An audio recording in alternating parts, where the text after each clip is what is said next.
Krishna.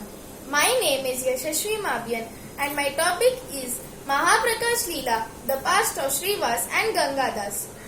After accepting the offerings, Lord Chaitanya Mahaprabhu described to them things from their past.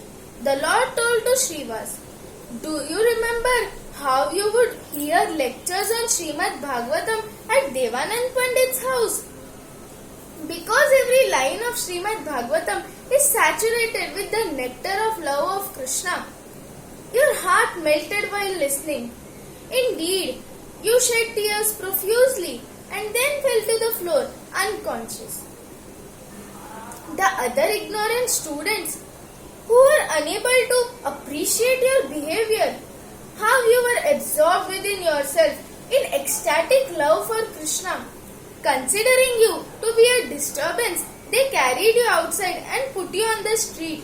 The teacher Devanand Pandit witnessed all this, but made no attempt to dissuade his students, for he was also a similar person, ignorant about devotional service to Lord Krishna.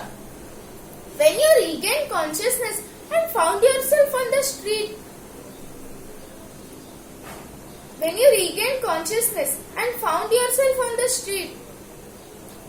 you returned home with sadness in your heart.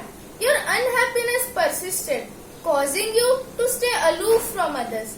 But at the same time, you desired to hear more and more of Srimad Bhagavatam. Seeing your sorrowful condition, I descended from Vaikuntha into your heart, making you weep in ecstatic love for Krishna while reading Srimad Bhagavatam. Indeed, with your tears, you drenched the place where you were sitting." When he heard this, Srivas was certainly astonished. His heart melted with love for the Lord. Lord Chaitanya sat on his throne, chewing betel leaf, while the other devotees danced in ecstasy and chanted, "Jai Sachinandan, Jai Sachinandan."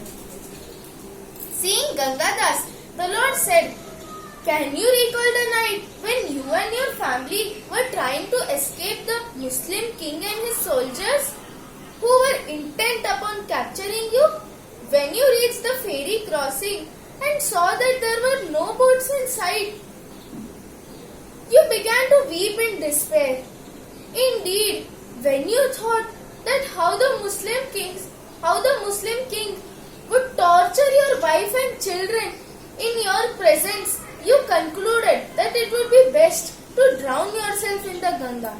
At that time, I descended as a boatman, rowing my boat towards you. Being encouraged, you asked me, 'Dear brother, please take us across the river. I surrender to you my life, body, wealth and everything else. We are solely dependent upon you. So please take us to safety.' After ferrying you across the river, I returned back to my abode in Vaikuntha." The Lord asked Gangadas, "Do you remember this incident?" Gangadas was so much captivated in listening to the Lord that he fell to the floor and began to roll in ecstasy. Gauranga.